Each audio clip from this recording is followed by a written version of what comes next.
Bonjour. Je vous souhaite la bienvenue en tant que coordonnatrice scientifique du RECEF à la discussion Être vu et entendu, perspective de femmes noires engagées, en compagnie de Rokhaya Diallo, Stéphane Martelly, Émilie Nicolas et Ziara Traoré. Nous tenons à mentionner que cet événement se situe à Tiohtià:ke, sur le territoire non cédé des Kanien'kehá:ka et territoire traditionnel des Algonquins, de passage, rassemblement et d'échange de plusieurs autres nations autochtones. C'est vraiment avec un réel plaisir que nous vous retrouvons en si grand nombre pour cette activité organisée par le Réseau québécois en études féministes.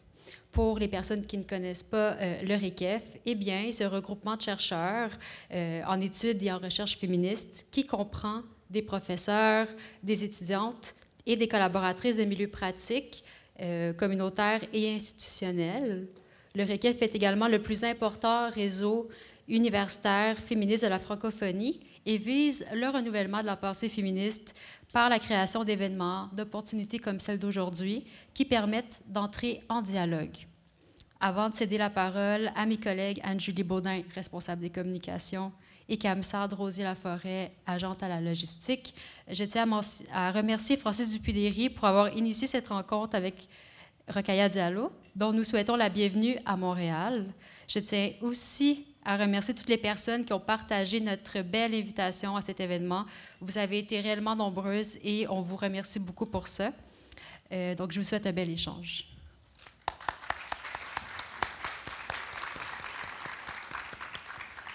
Merci beaucoup, Véronica. Nous tenons à vous transmettre quelques informations. Tout d'abord, nous remercions Michel Chabot et Yvan Hart, les interprètes de la langue des signes québécoise LSQ du CIVET, d'être avec nous aujourd'hui. Nous remercions Érica Perrault, qui s'occupe du service de garde. Merci à l'équipe technique du SAV, ainsi qu'à la photographe Clémence Lesné de nous permettre de garder en mémoire cet événement. Si vous ne voulez pas figurer sur les photos ou vidéos, vous pouvez demander un petit collant à la table d'accueil et le mettre sur votre chandail afin qu'il soit bien visible. Finalement, nous remercions également les librairies Racine et Le Guélion parce qu'elles tiennent des tables en ce moment qui se retrouvent tout juste à l'entrée. Nous vous invitons à aller les voir. Et on remercie Gabriela Carbeau et Sandrine Bourget-Lapointe de leur présence. Également, merci à Ken Zaldals, qui a été l'illustratrice de notre événement. Donc, merci beaucoup. Je passe la parole à Jeanne-Julie. Bonjour.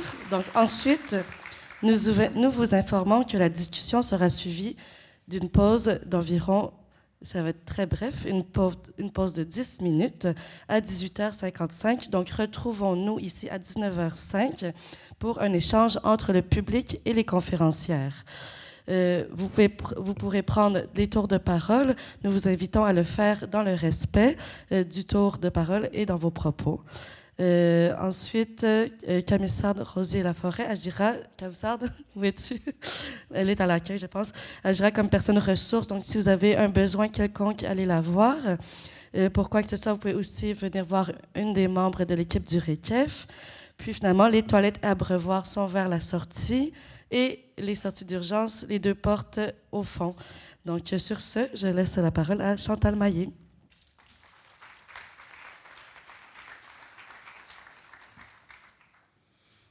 Merci, Anne-Julie. Chers invités, chers membres du Réseau québécois en études féministes, RECEF, chère codirectrice, chère équipe, je vous adresse ce court mot pour vous souhaiter la bienvenue. Notre réseau compte actuellement plus de 400 membres et nous sommes financés à hauteur de 2,2 millions par le Fonds de recherche du Québec, Société et Culture, et nous en sommes très heureuses. Le RECEF se veut un lieu d'échange et de transfert sous le signe de l'ouverture à la pluralité des perspectives féministes. Il a comme mission de favoriser la transmission intergénérationnelle du savoir féministe, d'appuyer la formation des étudiants et étudiantes et de favoriser le rayonnement international de l'expertise québécoise en recherche féministe. Dans cet esprit, et parce qu'au RECEF, il importe de donner la parole à toutes les femmes, il nous a semblé essentiel d'organiser cet événement avec des femmes qui réfléchissent et rendent visible la parole des femmes noires. J'aimerais remercier les trois panélistes de ce soir, Rokhaya Diallo, Stéphane Martelly et Émilie Nicolas, ainsi que l'animatrice de la rencontre, Diarra Traoré. Un immense merci à chacune d'entre vous d'avoir accepté de partager votre expertise et votre point de vue sur le thème qui nous rassemble aujourd'hui. Un merci très spécial à Diarra Traoré qui a accepté de mettre à contribution son expertise unique dans le travail de préparation pour l'échange à venir. J'aimerais également remercier Marie-André Roy, co-directrice du RECEF, qui a mis à contribution sa longue expérience tout au long des conversations que nous avons eues au RECEF autour de l'organisation de la rencontre d'aujourd'hui.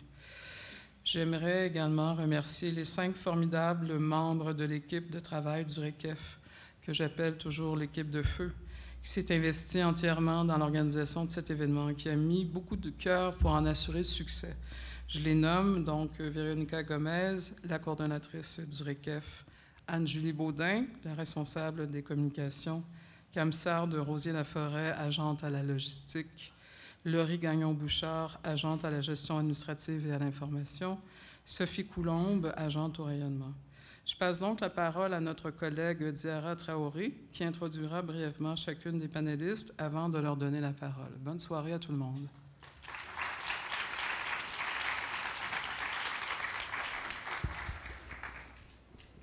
Bonsoir à toutes, bonsoir à tous. On a hâte de débuter cette conversation. Je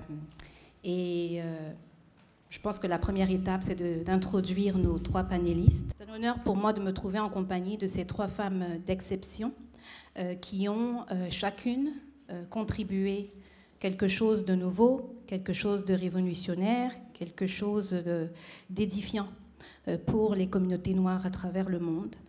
Nous parlons ici aujourd'hui de la France, du Québec, avec des clins d'œil, bien entendu, à la transnationalité et à l'internationalité. Alors, je vais d'abord présenter Stéphane Martelly.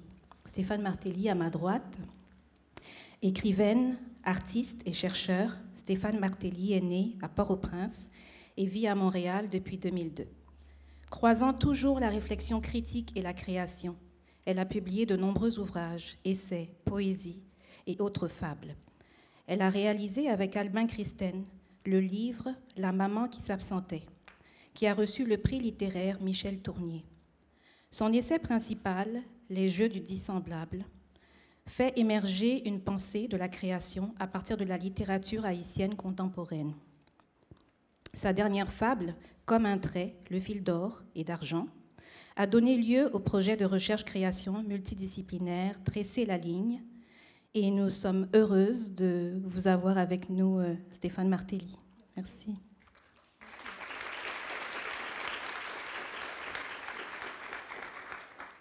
Émilie Nicolas est chroniqueuse pour Le Devoir et The Montreal Gazette et animatrice du balado Détour pour Canada Land. Elle commente également l'actualité politique à la radio et la télévision de Radio-Canada Information et de CBC. Ses textes ont été publiés dans plusieurs revues, magazines et journaux, en français et en anglais. La SODEP lui a d'ailleurs décerné le prix d'excellence 2020 pour le meilleur essai. Bienvenue parmi nous, Émilie Nicolas, on est heureuse de vous avoir. Et nous provenons d'un peu plus loin, à quelques jets de pierre, par-delà l'océan Atlantique, Rokhaya Diallo. C'est une Française engagée contre le racisme, le sexisme et pour les droits des minorités en général. Son travail de journaliste et de réalisatrice en faveur de l'égalité a été récompensé à de multiples reprises. Elle est, selon le New York Times, une des activistes antiracistes les plus importantes en France. Tout un honneur. Merci Rokhaya d'être ici.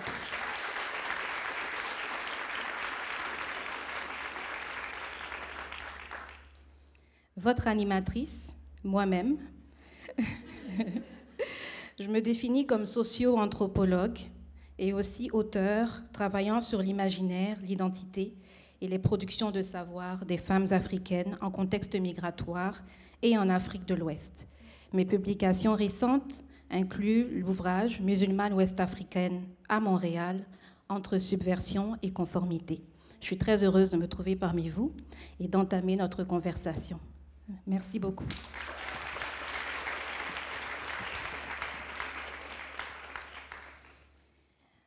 Alors, le thème d'aujourd'hui, c'est la visibilité. On parle d'être vu, d'être entendu. Et d'ailleurs, depuis quelques années, je dirais depuis 2020 en particulier, la visibilité des Noirs connaît actuellement une nette augmentation. Qu'il s'agisse de campagnes menées par de grandes entreprises, de l'accent mis sur l'achat de produits noirs ou de violences fatales envers les Noirs sur Internet, il est indéniable que les Noirs sont de plus en plus sous les feux des projecteurs, pour diverses raisons.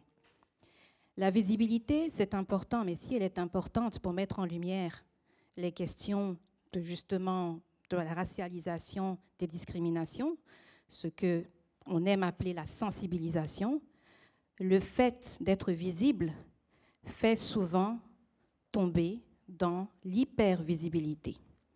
L'autre extrême, justement, qui caractérise la situation des personnes noires depuis des siècles, celle de l'invisibilité.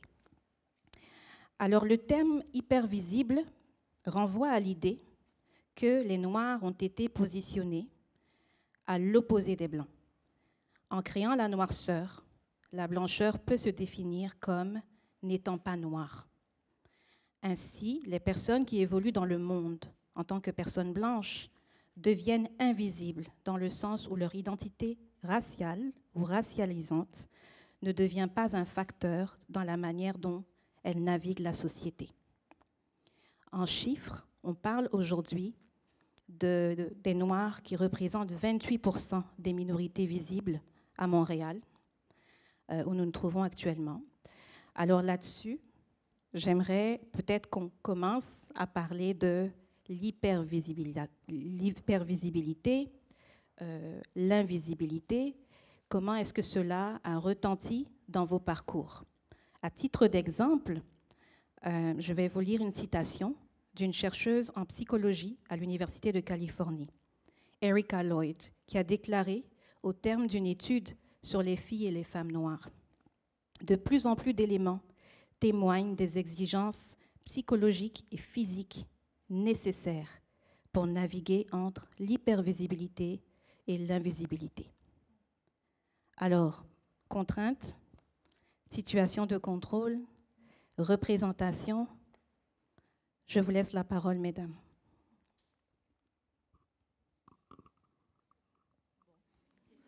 J'ai fait l'erreur de toucher à mon micro en premier. Alors, je vais payer très cher. Mais je vais juste commencer peut-être par reposer le problème de cette très belle question de Diarra Traoré de l'invisibilité versus l'hypervisibilité, parce que je crois que tu as raison de les poser comme un spectre de la même expérience. C'est-à-dire que quand on parle d'invisibilité, d'hypervisibilité, c'est toujours dans ce cadre occidental ou blanc majoritaire et de ce qu'il aperçoit, de ce qu'il est capable d'apercevoir, de ce qu'il voit. Et moi, c'est une question qui ne me... C'est-à-dire, comment je pourrais formuler? Ce n'est pas au cœur de mes préoccupations. Disons que ce n'est pas cela, parce que finalement, dans cette question d'invisibilité comme d'hypervisibilité, il faut voir une question de l'adresse. À qui s'adressent finalement nos vies? À qui s'adresse ce que nous pouvons construire comme œuvre, comme propos, comme expérience? Est-ce que ce sont des expériences, des propos ou des œuvres qui ont nécessairement à s'inscrire dans les obsessions finalement de sociétés qui n'arrivent pas à surmonter leurs problèmes de blanchité ou de noirceur? Et donc moi, je renverrais complètement cette question-là à ces sociétés qui la posent. Je n'avais pas pensé à ça au moment où je prenais mes notes pour répondre à cette question, mais en fait, ça me fait beaucoup penser à la réplique de Toni Morrison à Ralph Ellison, l'écrivain afro-américain qui a écrit « L'homme invisible », « The Invisible Man ». Et à cela, elle répondait « Homme invisible, mais pas pour moi, moi je te vois ». Donc ce roman ne s'adresse pas à moi, en tant que femme noire, qui te voit déjà. C'est un propos qui s'adresse par-dessus ma tête, finalement, à une société qui ne sait pas te voir. Donc, moi, la question de la visibilité est inscrite dans la question de l'adresse. À qui est-ce qu'on veut s'adresser? À qui on est obligé de s'adresser, bien malgré nous? Et comment est-ce qu'on peut interrompre cette espèce de tango mortel de la visibilité?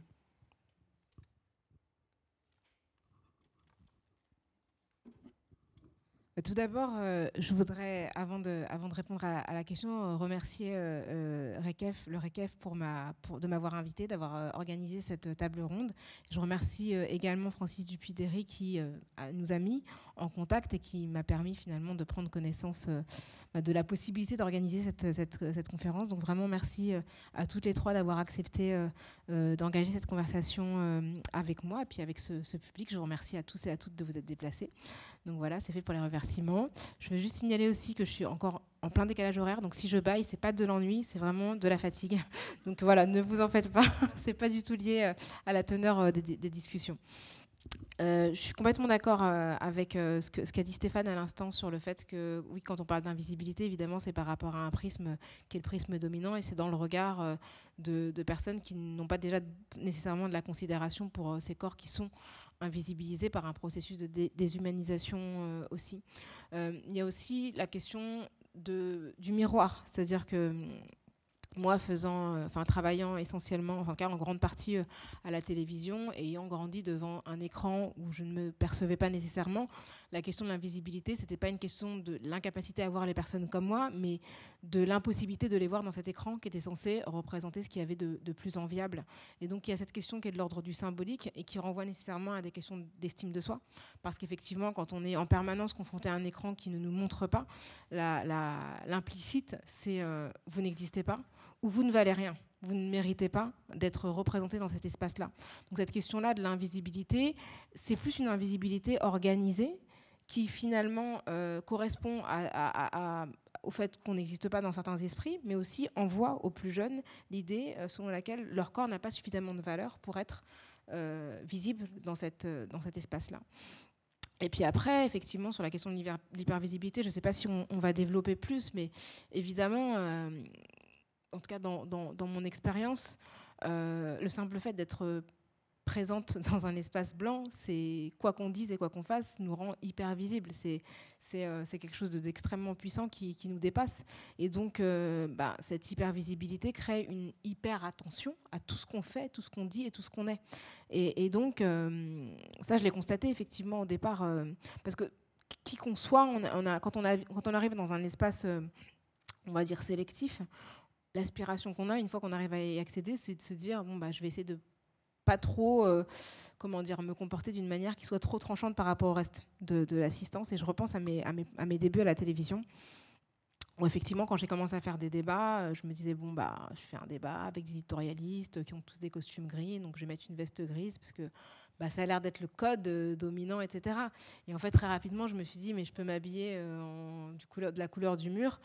Quoi qu'il arrive, en fait, sur un plateau de télévision, en fait, on voit que moi, parce qu'en fait, je tranche par ne serait-ce que mon apparence. Et indépendamment de ce que je dis, ma présence est déjà une déclaration politique. C'est déjà quelque chose qui échappe à l'énonciation de ce que je peux dire. Donc, cette question de l'hypervisibilité, c'est aussi, c'est un peu ce que tu disais à l'instant, Diarra, par rapport au fait que on n'est pas forcément maître de tout ce que notre corps charrie et tout ce que finalement on va diffuser comme message et comment effectivement la réception de notre propos va être orienté par ce qu'on est. C'est-à-dire, on va dire quelque chose, mais les gens vont entendre autre chose, parce qu'en fait, il y a toute une histoire qui est plaquée sur nous, et du coup, la tonalité va apparaître comme étant plus agressive parce que ça vient de nous, ou comme étant irrévérencieuse, ou comme étant ingrate, comme étant hostile. Enfin, il y a tout un tas de choses qui vont survenir, mais qui n'est pas lié vraiment à la nature de l'expression. Donc, cette hypervisibilité, elle produit des effets sur la manière dont on perçoit non seulement ce qu'on est, mais aussi ce qu'on peut dire. Je ne sais pas si c'est le moment de développer ou si on en reparlera après, mais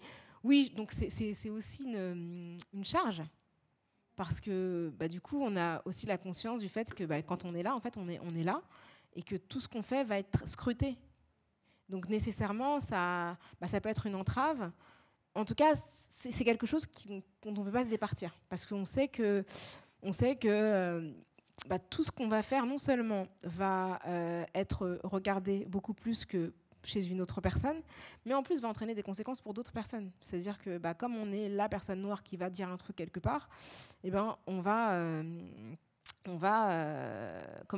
ça va avoir une incidence sur comment d'autres noirs vont être perçus, les noirs qui vont venir après nous, ou les noirs qui étaient là avant nous qu'on n'a jamais vus, où effectivement, cette histoire de la confusion, on en parlait tout à l'heure avec Émilie, comment on est facilement confondu avec d'autres personnes alors que c'est pas nous.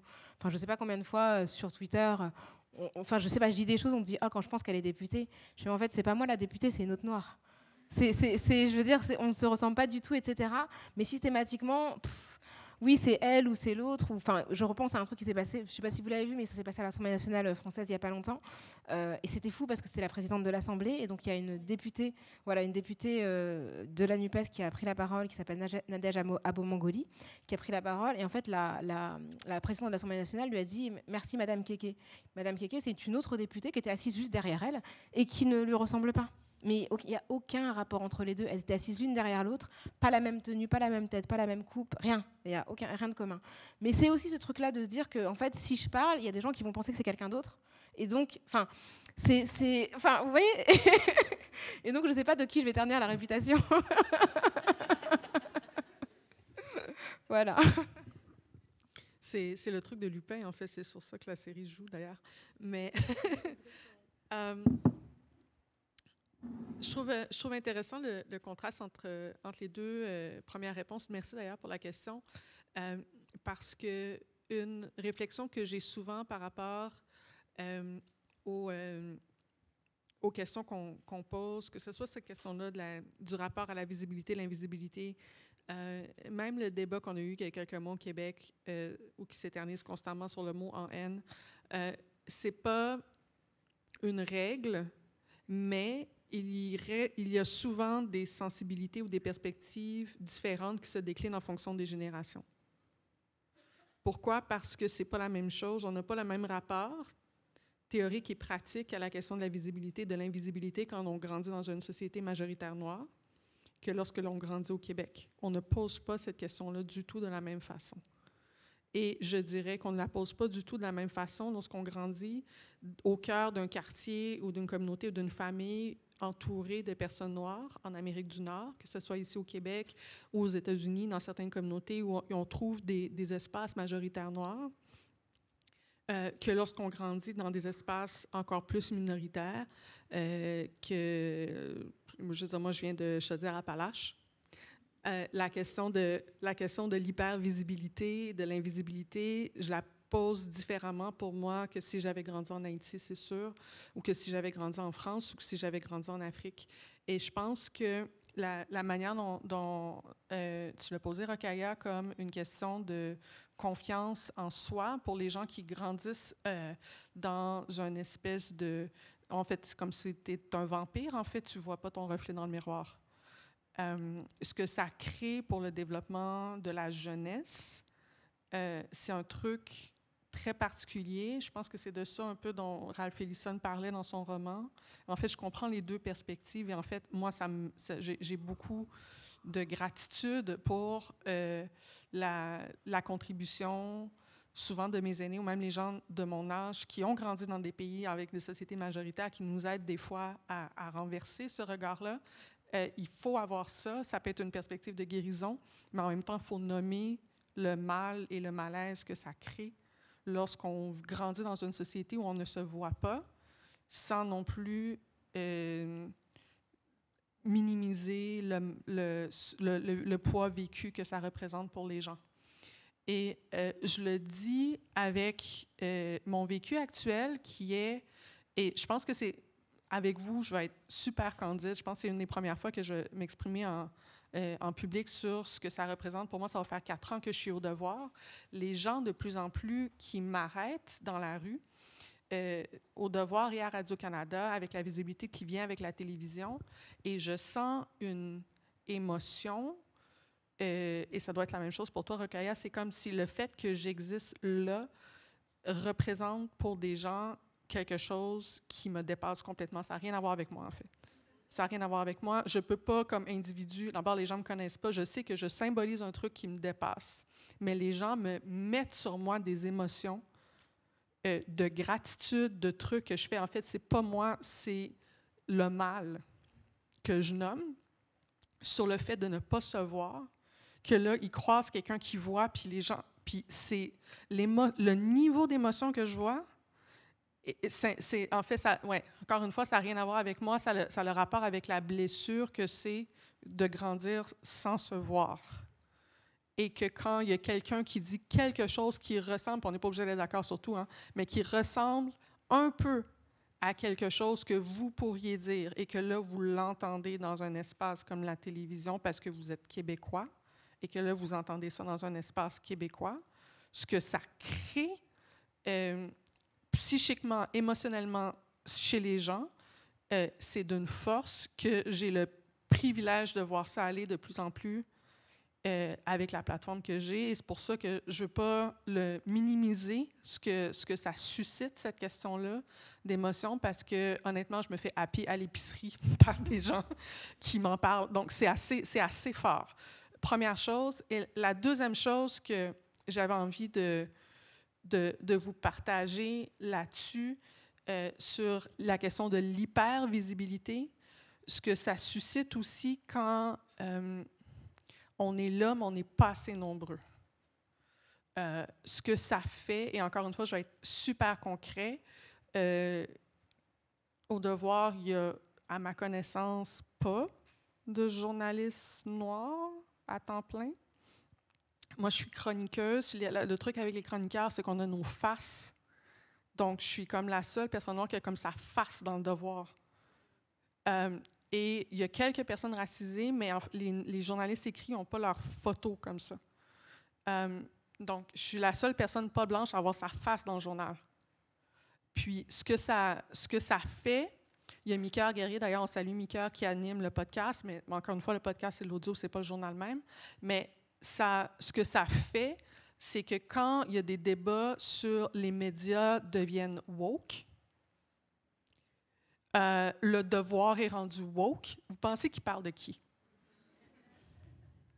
Donc, en fait, quand je dis là, c'est soit le symbole d'amour qui me dépasse à cause de l'hypervisibilité, ou un truc, en fait, qu'il y a des gens, je veux dire, à chaque semaine pendant, ça fait 4 ans, les premières années que je suis rentrée là, les gens, à chaque semaine, qui écrivaient au directeur pour demander démission parce que je représente la fin de la civilisation et la fin de l'héritage d'Henri Bourassa, qui, en 1910, a créé le Devoir comme un truc du nationalisme québécois. Encore une fois, là aussi, ça me dépasse. Ça me dépasse complètement. Ça n'a rien à voir avec ce que j'écris. C'est un truc qui me dépasse.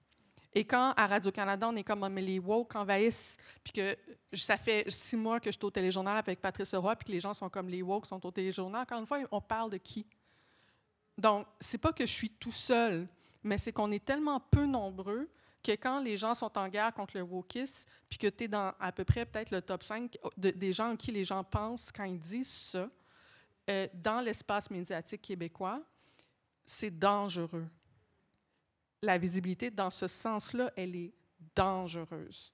Mais dangereuse pour la sécurité personnelle des personnes qui la portent. Et encore une fois, je ne suis pas seule, je ne vais pas me mettre des gens de spot. Il y a d'autres personnes dans les médias qui sont des personnes noires qui portent non seulement leur visage, mais aussi un discours, parce que ce n'est pas le cas de tout le monde, mais qui portent un discours qui les associe à une mouvance idéologique qui est caricaturée ailleurs.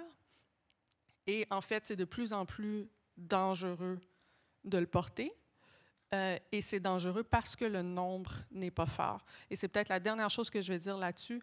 Il y a une génération dans les années 60-70 qui s'est organisée autour, dans les mouvements sociaux, avec des espèces de figures messianiques que je n'ai pas besoin de nommer, particulièrement aux États-Unis, parce qu'ils sont tous finis assassinés avant l'âge de 40 ans.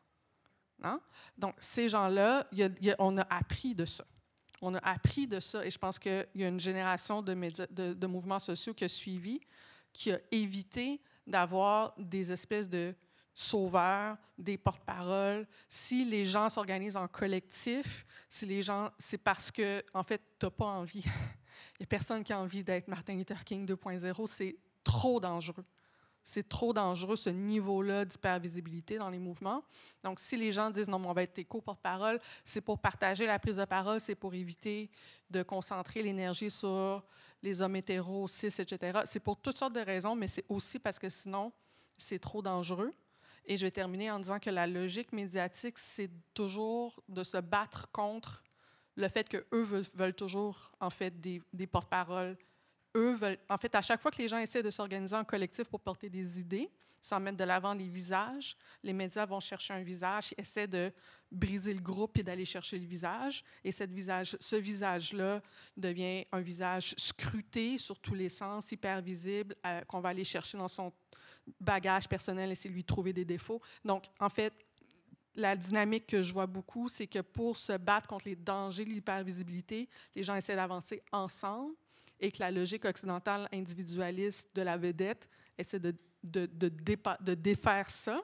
Et c'est cette danse-là, ce jeu d'échecs-là, qui se joue beaucoup entre des mouvements de base qui essaient d'avancer en groupe et les médias qui cherchent la personnalité charismatique dans le groupe et qui essaient de la mettre de l'avant. Et là, ça crée de la jalousie dans les mouvements de base.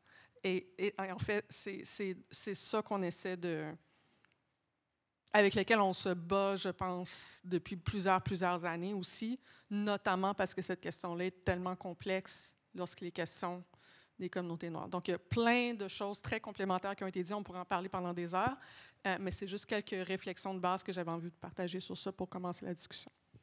Ça, c'est super intéressant dans le sens où on dirait qu'on vient de faire un cercle, en fait. L'hypervisibilité, dans ce que vous nommez, Émilie, est-ce que l'hypervisibilité, dans ce cas, n'est pas une forme d'invisibilisation de toute façon? Dans le sens où, dans votre exemple, la photo est là, dans le journal, mais les gens, ce n'est pas vous qu'ils voient. C'est la caricature. D'ailleurs, une caricature, par définition, vient quelque part déformer l'image originale. Et par hypervisibilité, je me pose la question, puis je la pose aussi à Rokhaya. Est-ce que être hypervisible ne revient pas quelque part à une forme à être visible comme une forme de déviance? On sort de la norme. On est d'abord perçu comme différente. Et dans ce cas, est-ce que la visibilité noire n'est pas une forme de pathologie?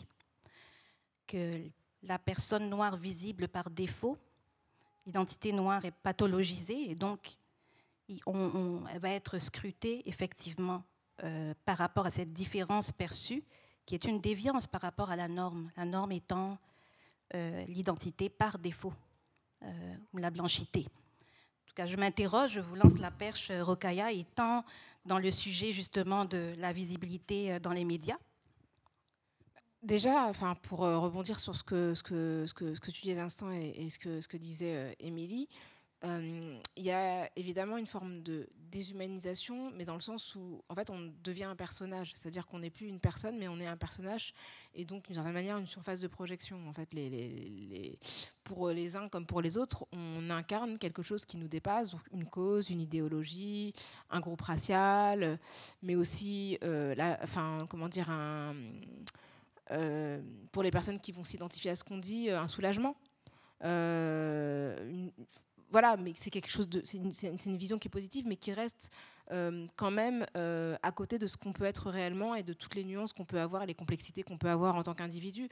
Donc après, moi je dirais que, je ne sais pas si quelqu'un d'autre va répondre sur la question de la pathologie, mais je dirais plus que j'ai l'impression que les gens vont après, une fois qu'à partir du moment où ils nous projettent, ils projettent des choses sur nous, soit ils vont nous faire incarner tout un tas de choses, c'est-à-dire systématiquement, dès qu'il se passe quelque chose, on va dégainer le nom de la même personne qui n'a rien à voir, qui n'est pas là, qui n'est même pas qui n'a même pas eu le temps de se prononcer sur le sujet, mais elle va être citée comme étant l'incarnation de tout ce qu'on va associer. Donc, par exemple, voilà, tu citais le wokisme, donc voilà, on ne sait pas ce que c'est, mais c'est toujours les mêmes photos qui sont brandies comme des épouvantails.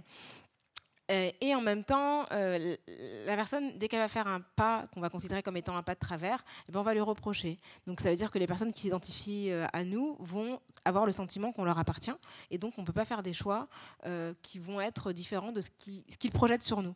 Et donc il y a une espèce de pression de représentation et la pression de ne pas décevoir, qui est hyper complexe, parce qu'en fait, on n'a pas de mandat, concrètement. Mais en fait, le mandat, c'est justement cette hypervisibilité. Les gens estiment qu'on a un mandat parce que ce qu'on est tellement rare que nécessairement, on porte autre chose que nous-mêmes. Et donc, sans que quelqu'un nous ait confié un mandat, c'est-à-dire ait voté pour nous, nous ait élus, en fait, on est implicitement quand même la représentation de quelque chose. Et donc, soit on devient l'incarnation du mal, soit on devient l'espoir de tous. Et donc, c'est l'espoir dont on espère qu'il est infaillible. Mais le problème de l'individu, c'est que par définition, il est faillible. C'est ce que tu disais tout à l'heure par rapport à ça, c'est que, bah oui, on peut commettre des erreurs, et l'individualisation fait qu'évidemment, on commet des erreurs, et donc la personne qui va porter une cause va être la personne sur laquelle on va dire, bah voilà, vous voyez bien, cette cause-là n'est pas valide parce que telle personne a fait ça à tel moment ou a tenu tel ou tel type de position. Et ça, c'est une très grande difficulté parce que il faut en permanence rappeler qu'on est un individu, qu'on a ses propres états d'âme, ses propres opinions, que des fois on est fatigué, que tout ce qu'on dit n'est pas toujours hyper pointu ou hyper exact, mais parce qu'on est un être humain, quoi. Et effectivement, et en même temps, on sait que si on dit quelque chose, d'autres vont en payer les conséquences. Donc c'est quand même compliqué. C'est compliqué parce que on peut pas non plus se permettre de se comporter à la légère, d'être peu exigeant par rapport à notre travail. Donc il y a dans l'hypervisibilité, il y a une hypervigilance par rapport à, parce qu'on a une conscience de soi qui est décuplée. Et du coup, c'est vrai que c'est une pesanteur qui nous accompagne à chaque fois. Et même quand on l'oublie, on sait que malgré tout, c'est là. Et après, pour ma part, c'est vrai que ça fait très longtemps que je suis dans l'espace médiatique. Donc, à la fois, j'ai cette charge, entre guillemets, que je n'ai pas demandé, mais qui est là. Et en même temps, j'ai l'impression que mon nom est devenu quelque chose d'autre que moi. C'est-à-dire que Rokhaya Diallo, ça veut dire autre chose que le nom que mes parents m'ont donné. C'est autre chose. Déjà, les gens disent Rokhaya Diallo comme c'était un seul mot. Et c'était un mot, voilà, une espèce de mouvance. Et c'est plus moi, en fait. C'est-à-dire que c'est à la fois moi et à la fois quelque chose d'autre qui m'a complètement dépassée et qui m'échappe. Et donc ça, parfois, je peux voir dans les articles que pour discréditer des gens, on va dire oui, un tel proche de Rokhaya Diallo. Et donc, attention. C'est vraiment pour annoncer la couleur et vraiment sans mauvais jeu de mots. Voilà, c'est une manière en fait de classer les gens et de dire voilà, cette personne, elle est dans ce. Et c'est incroyable parce que du coup, je ne suis plus une personne, mais je suis une mouvance. Mais une mouvance qui a été créée de toutes pièces parce qu'en fait, je suis dans aucun parti, dans aucune association, dans aucun collectif. Hein. Donc voilà. Et effectivement. Il y a cette ambivalence qui est toujours présente et qui nous empêche d'être pleinement des individus. En tout cas, d'exprimer notre individualité pleinement dans l'espace public. Stéphane, si vous voulez rebondir sur la notion d'hypervisibilité. Oui, mais j'ai envie de rebondir sur la notion de pathologie. La notion de pathologie du corps noir, homme pathologique, c'est évidemment pas le corps noir qui est pathologique, c'est la pathologie, c'est les projections incessantes qui sont faites sur lui de manière constante. Donc moi, je crois que c'est sûr que toutes ces réalités que vous avez très bien nommées, en plus vous êtes dans l'espace public bien davantage que moi, je suis plutôt dans une posture de retrait ou d'apparition bien involontaire de ma part. C'est ma posture préférée. Et donc, moi, je pense que c'est très important de questionner ces normes qui construisent ces corps de cette manière-là. Il ne faut jamais oublier que la pathologie leur appartient profondément. Et il faut trouver le moyen de composer avec ces réalités, d'apparaître, énoncer des choses, de poser des mots qui doivent être dits, mais aussi se retirer finalement de l'exercice qui consiste à porter finalement des violences qui ne nous appartiennent pas profondément. Et donc, vraiment faire vaciller cette notion de pathologie et de normes et de voir à quel point, et puis Aimé Césaire le disait déjà dans son discours sur le colonialisme, à quel point même le vocabulaire qui est utilisé pour parler des personnes colonisées ou des personnes anciennement colonisées ou des personnes racisées ou des personnes noires, c'est un vocabulaire qui désigne avant tout la personne qui l'énonce.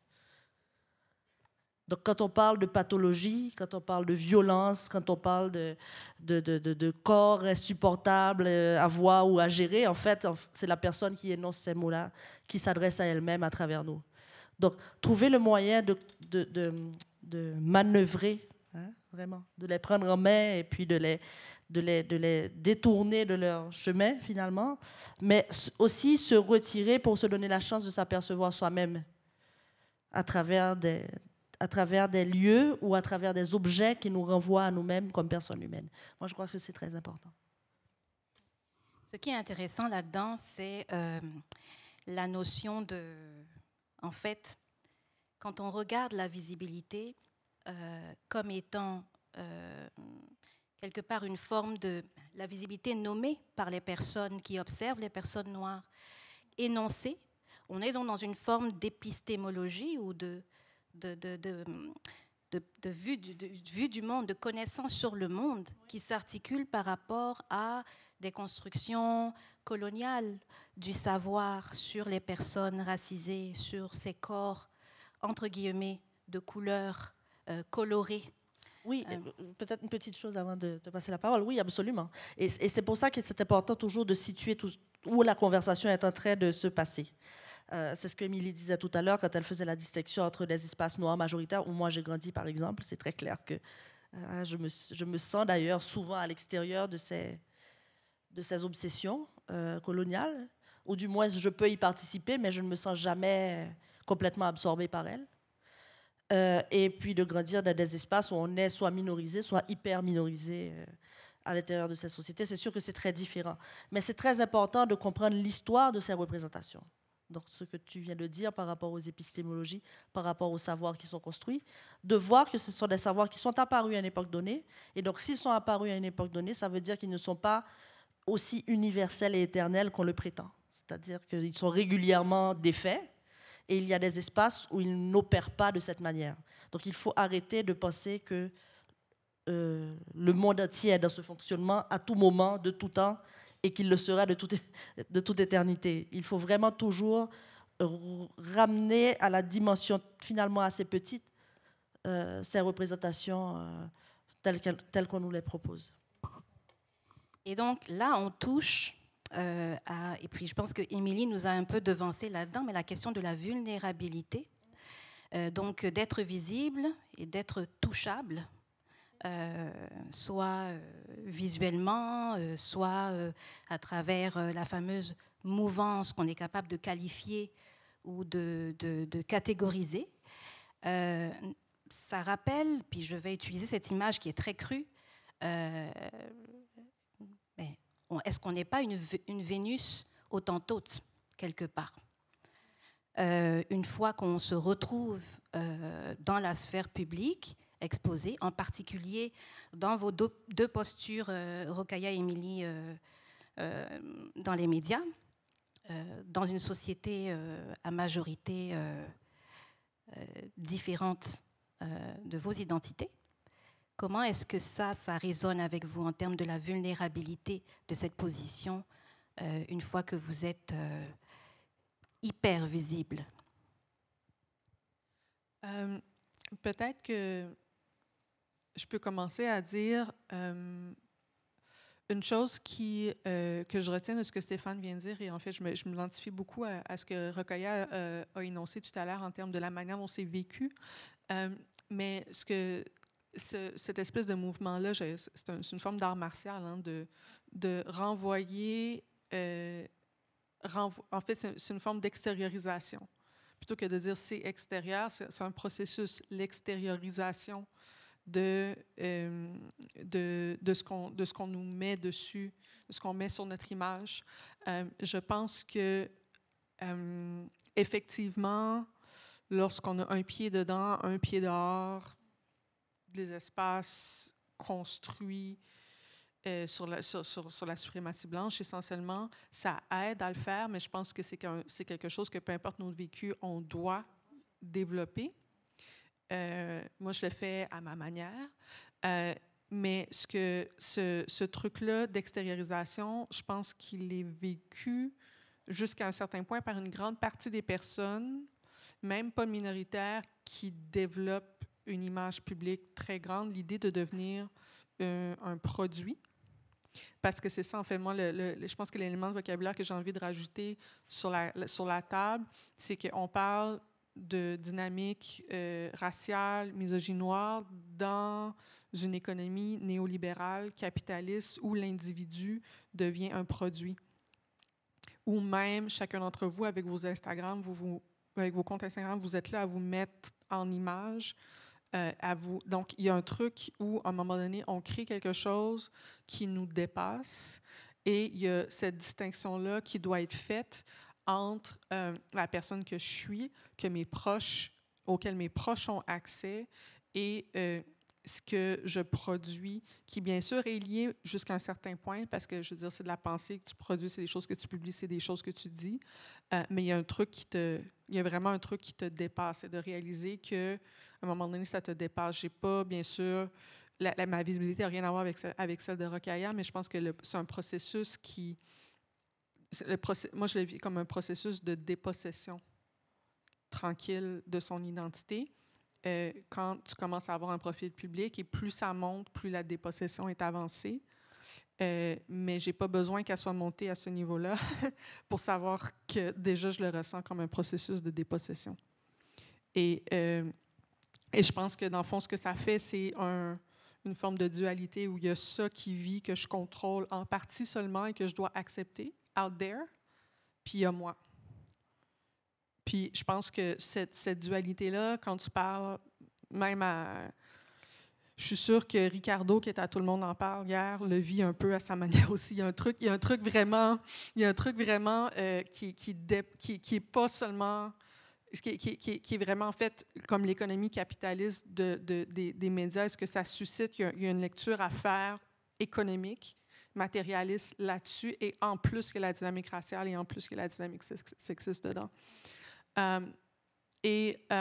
Pour la vulnérabilité, en fait, on vit dans une époque où même l'authenticité et la vulnérabilité devient un produit. Donc ça aussi, je pense que c'est un truc où même quand je suis authentique, comme en ce moment j'essaie de l'être le plus possible sur scène, je sais que ça peut être quelque chose qui peut être mis en marché aussi. Donc finalement, on est dans un truc où même l'authenticité devient une stratégie de vente, surtout avec les médias sociaux pour une certaine génération. L'espèce d'être mise en scène en train d'être authentique, en train d'être soi-même, c'est un truc dont finalement on se sort de plus en plus difficilement du moment qu'on est dans le regard de l'autre. Je pense que c'est important de dire, surtout pour les jeunes, où cette distinction-là entre le moi privé et le moi public, c'est vraiment plus juste une question de médias traditionnels. On est vraiment ailleurs dans le rapport à l'authenticité et à la vulnérabilité. Mais je vais terminer en disant peut-être de manière plus concrète que lorsque je m'autorise à prendre des pauses, parce que ça en prend, puisqu'il y a des moments où ça brasse beaucoup. Hein? Je suppose que vous avez remarqué, des fois au Québec, ça brasse. Je sais aussi que de le dire publiquement, voici, puis je pense que c'est important de prendre soin de soi, puis etc., ça génère aussi des gens qui, après, viennent me voir puis me dire merci de le faire publiquement. Un peu comme, et là, encore une fois, zéro rapport au niveau de l'échelle, là. Mais comme quand Simone Biles est comme je prends un break, j'y vais pas. Là, ça suscite toute une conversation, puis il y a plein de gens qui voient cette personne-là faire ça et dire non, mais ça m'autorise aussi à arrêter. Et je pense que quand on s'autorise, chacun à arrêter et à parler du fait qu'on arrête d'être dans la mise en scène. Et encore une fois, les médias sociaux, tout le monde est en train de se mettre en scène. De prendre ces pauses-là, je pense que c'est quelque chose qui permet à tout... En fait, je vois que quand je vois... Moi, j'ai beaucoup de gratitude pour les personnes autour de moi que je vois s'autoriser à être vulnérables. Et je pense que ça peut être un geste de je ne sais pas si c'est de la rupture, mais au moins de rendre visible le système plutôt que de seulement se rendre visible soi-même. Peut-être que si on peut rendre les structures du capitalisme néolibéral hyper visibles, dans un sens, si on peut rendre ces machines-là qui nous déshumanisent, qui nous rendent comme des produits hyper visibles en montrant l'effet qu'elles peuvent avoir sur nous, je pense qu'en faisant ça, on se donne de l'oxygène, on se donne des bouffées d'air frais et que ça fait vraiment du bien. Donc, je pense que dans ce sens-là, être vulnérable en public, c'est pas être self-indulgent, c'est vraiment montrer la machine plutôt que de montrer elle-même. Pour reprendre la métaphore de la Vénus au Tinto, ou plutôt disons, des cirques humains en général, c'est de non pas se montrer soi, mais de montrer la cage. je pense que c'est important de prendre des moments, des fois, pour montrer la cage. Merci, Émilie. Je ne sais pas si Rokhaya ou Stéphane, vous avez des perspectives à partager sur la vulnérabilité? En tout cas, je voulais rebondir sur la première partie de ta question quand tu disais qu'on était des femmes, et je pense que c'est quand même un élément important de notre visibilité. En tout cas, moi, je sais que si j'avais été un homme, j'aurais pas été visible à ce même degré. Et je pense qu'il y a aussi une forme d'exotisation des femmes, d'une sorte d'envie aussi de colorer la photo de famille, mais sans danger. Parce que voilà, les corps noirs masculins sont dangereux, les femmes sont un peu perçues comme étant, comment on appelle ça, inoffensives. Voilà, c'est le terme que je cherchais. Et du coup, c'est vrai qu'il y a quand même un accueil qui est beaucoup plus chaleureux. C'est-à-dire qu'on a accès à des espaces auxquels beaucoup d'hommes n'ont pas accès parce que, justement, on est dans cette culture de l'exotisation, de la présence féminine aussi qui donne une bonne image, et qui donne une bonne image, mais sans être vraiment menaçante. Donc, cette vulnérabilité, elle a été organisée. Enfin, la vulnérabilité du corps des femmes noires, évidemment, elle est historique. Elle est historique parce que ça a été des corps qui ont été le support de recherche. Tu as parlé de Sarah Baartman, qui a été surnommée la Vénus hottentote. Et c'est vrai que c'était des corps qui ont été scrutés, qui ont été disséqués, qui ont été analysés, qui ont fait l'objet vraiment de très grande brutalité, mais qui sont aussi encore aujourd'hui, utilisés pour décorer. Il y a aussi un peu ce truc-là de oui, vas-y, on met quelqu'un, ça fait bien sur la photo, mais sans qu'on attende vraiment plus d'appréhension de ce corps. Et je repensais à quelque chose, une réflexion que je me suis faite assez récemment par rapport à, je ne sais pas si vous avez tous et toutes entendu parler du collectif Noir n'est pas mon métier. Donc ces comédiennes noires françaises qui avaient été menées par Aïssa Maïga à Cannes, donc l'actrice Aïssa Maïga avec 15 autres comédiennes françaises noires et métisses sur les marches du Festival de Cannes. Donc elles avaient publié un livre qui s'appelait Noir n'est pas mon métier. Puis ensuite elles étaient montées sur les marches de Cannes, c'était en 2018, justement pour montrer justement cette visibilité des femmes noires, métisses, françaises qui pour beaucoup avaient connu les mêmes vexations dans le cadre du cinéma français, qui étaient des femmes qui avaient entre 20 et 70 ans, je crois, donc vraiment des femmes avec des expériences, des passés, des passifs très très différents, et donc qui étaient montées sur les marches de Cannes. Et il y avait eu un élan déjà autour du livre, de la part déjà des personnes qui se reconnaissaient dans leur vécu, et puis au Festival de Cannes, elles étaient toutes venues... toutes sublimes, habillées en balmain, donc habillées par Olivier Roustin, avec des très très belles tenues sur les marches. Elles avaient monté les marches avec beaucoup de grâce, il y avait la musique de Rihanna, et donc il y avait eu quelque chose de très très joyeux autour d'elles, et puis une super belle couverture médiatique, avec des médias de news, etc., qui en parlaient, mais avec beaucoup de bienveillance. Et c'était des femmes qui étaient finalement sur les marches, qui n'avaient pas nécessairement à ce moment-là pris la parole, mais qui étaient des très belles femmes noires, avec très bien habillées. Et en fait, 2 ans plus tard, Aïssa Maïga, donc la même comédienne, était invitée pour remettre un prix lors des Césars. Donc un prix, le prix c'était le prix du meilleur espoir. Et donc elle a fait un discours avant de remettre le prix en dénonçant l'invisibilité des personnes minoritaires dans le cinéma français, donc noires, mais pas uniquement. Et en fait, elle s'est pris un torrent de boue d'une violence incroyable. Mais vraiment, c'était complètement disproportionné par rapport à ce qu'elle disait, qui était en plus, rien dans le fond de ce qu'elle disait n'était faux, c'est-à-dire c'était vraiment factuel, mais elle avait compté les Noirs dans l'assistance. Sacrilège. Et les gens étaient plus choqués par le fait qu'elle ait compté les Noirs que par le fait qu'elle puisse les compter dans une assistante de plusieurs centaines de personnes. Moi, je me dis, si elle peut les compter sur les doigts de sa main alors qu'il y a plusieurs centaines de personnes, le problème est peut-être plus là que dans le fait d'avoir l'idée de les compter. Mais donc tout le monde beaucoup de personnes lui étaient tombées dessus, ça avait été très très virulent. Et je me suis dit, en fait, à Cannes, tant qu'elles étaient dans leur rôle d'actrice, etc., conforme à ce qu'on peut projeter sur des corps féminins de manière générale, mais plus encore sur des corps de femmes noires, c'était super, c'était la fête, c'était beau, elles avaient des tenues argentées, etc.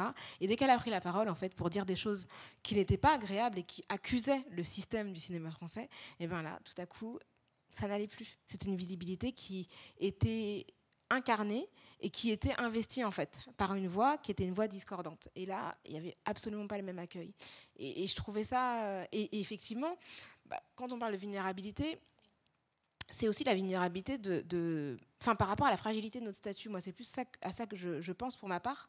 C'est-à-dire qu'on peut pendant des années travailler, produire, etc., etc. Il suffit d'un petit truc pour qu'on perde tout d'un coup. C'est-à-dire on perd son crédit, sa réputation, ses revenus. Enfin, c'est vraiment, on est toujours dans une espèce de précarité, de fragilité, et qui qu'on soit, hein, quel que soit l'endroit où on soit, où tout à coup on peut se retrouver exposé à un degré de polémique extrêmement fort. Et vraiment, c'est cette vulnérabilité-là en tout cas, qui m'apparaît comme évidente, parce qu'on se rend compte que quel que soit notre statut, voilà, on peut chuter de très très haut en fait, très très rapidement, parce que finalement on est dans une forme de précarité en fait. J'aimerais rebondir tout de suite sur ça, parce que c'est vraiment un exemple tellement parlant, alors que l'exemple de la femme qui paraît versus la femme qui est entendue. Je reviendrai peut-être là-dessus quand je parlerai de la collection Les Martiales, donc je n'ai pas encore eu le temps de mentionner, qui joue précisément sur cette dualité entre apparition et puis écoute. Beaucoup plus peut-être que ce qu'on imagine. Oui, c'est sûr, c'est certain que la parole va déranger davantage, parce que la parole ne permet pas toutes les projections. Et puis, parler même à voix mesurée et tranquille dans des espaces où votre parole n'est pas prévue, c'est déclencher définitivement des tsunamis de... N'est-ce pas, Tamara?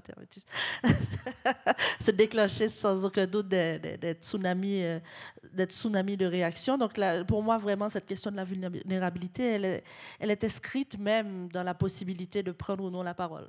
C'est-à-dire que c'est sûr que prendre la parole est vulnérabilisant, que cette notion de sécurité du moment où on prend la parole est une question un peu...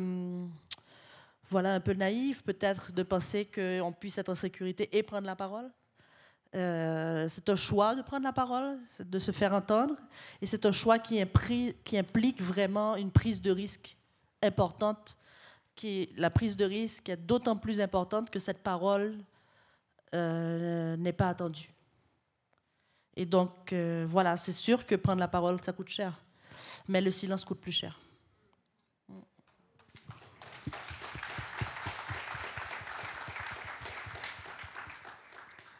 Sur ça, brièvement, je voulais juste dire, c'est pas un hasard que c'est les acteurs, les actrices qui, parmi les personnes noires, sont souvent les plus aimées du grand public parce qu'ils finalement sont payés à lire les mots des autres. Donc, en fait, quand il va y avoir plus de réals, de gens dans la prod, des gens dans les scénarios qui vont commencer à écrire les séries, notamment au Québec, je pense qu'on va voir les acteurs différemment, mais pour l'instant, ils lisent la grande majorité du temps des mots écrits par des personnes blanches. No diss on them, they're all doing great work, mais je vais juste dire. Sur la question qui a été soulevée en fait, par Rokhaya, c'est en fait, je trouve ça tellement hypocrite. Une des choses je pense que c'est une des plus grandes hypocrisies du 21e siècle, c'est le cancel culture. Parce que c'est exactement ce dont tu parles, cette vulnérabilité-là, qui est comme tellement évidente que je pense que j'ai parlé de toutes les formes dont celle-là. Mais je l'ai juste nommé brièvement parce que tu avais mentionné dans ton introduction la question de la transnationalité. Et je pense que c'est là que ça se joue. Moi, je me sens en sécurité de prendre la parole au Québec, notamment parce que il y a au moins la moitié de mes revenus qui viennent de l'Ontario. Ils peuvent pas ils pèsent pas. Je veux dire, s'ils me cancellent demain, le Québec ne m'empêche pas de payer mon loyer. Donc, je peux y aller. Je commence avec Libération en France. Là, je suis rendue avec 3 trucs. Rokhaya, toi, tu as beaucoup circulé en Amérique du Nord. Dans les espaces anglophones aussi. Tu sors de France. Je ne vais pas mettre des mots dans la bouche, mais en fait, cette mobilité-là, c'est une façon de... En fait, en attendant la liberté, je pense qu'on est plusieurs à utiliser la mobilité interplantation d'une manière à créer, non pas de la sécurité, mais à minimiser les risques. Et je pense que dans mon cas, le bilinguisme m'aide énormément. Et pour d'autres personnes, chacun le vit différemment. Pour d'autres personnes, ça va être de prendre la parole, mais par exemple, d'être des profs d'université, tenure track ou tenured, puis que là, en fait, ils prennent la parole. Mais donc, chaque personne va trouver des manières de créer un espace de sécurité qui fait que ton gagne-pain, ta sécurité personnelle ne dépend pas de ces prises de parole-là. Et les gens qui sont souvent les plus prudents dans ce qu'ils vont dire en public, c'est souvent les gens qui ont le plus à perdre ou qui sont les plus dépendants du milieu dans lequel ils prennent la parole. Et souvent, ça donne des jeux où, par exemple, il y a quelques années, avec d'autres, on s'était mobilisés sur la question du manque de diversité dans les médias. Et en fait, moi, je n'étais pas encore dans cet écosystème-là et j'avais des artistes, des gens de l'intérieur qui ne pouvaient pas dire des choses publiquement parce qu'ils allaient se faire, ça allait avoir un impact professionnel sur eux, mais moi, je pouvais dire des trucs parce que je n'étais pas là. Et je pense que c'est important d'avoir ce jeu-là où, des fois, les personnes qui prennent la parole sur les enjeux, c'est pas la personne... c'est la personne qui est la plus protégée ou la moins vulnérable par rapport au milieu dans lequel on prend l'enjeu. Et je vais donner un exemple très concret qui date de cet après-midi. Il y a une lettre ouverte qui circulait depuis déjà plusieurs jours, qui vient d'être publiée dans Le Devoir, sur la question de la violence en ligne, générée notamment par des chroniqueurs. Cette lettre ouverte-là a été rédigée à plusieurs mains. Il y a près de 400 personnes qui l'ont signée, dont des profs d'université et beaucoup de personnalités médiatiques qui ont subi des attaques de certains chroniqueurs, vous savez tous lesquels, qui se mettent en meute pour attaquer des personnes qui dépassent, qui sortent du lot. Et donc, ce phénomène-là vient d'être dénoncé cet après-midi et ça a tout pris pour que quelqu'un accepte de mettre son nom de l'avant, de sortir de la liste de signataires, justement parce qu'il n'y a personne qui voulait mettre son nom de l'avant.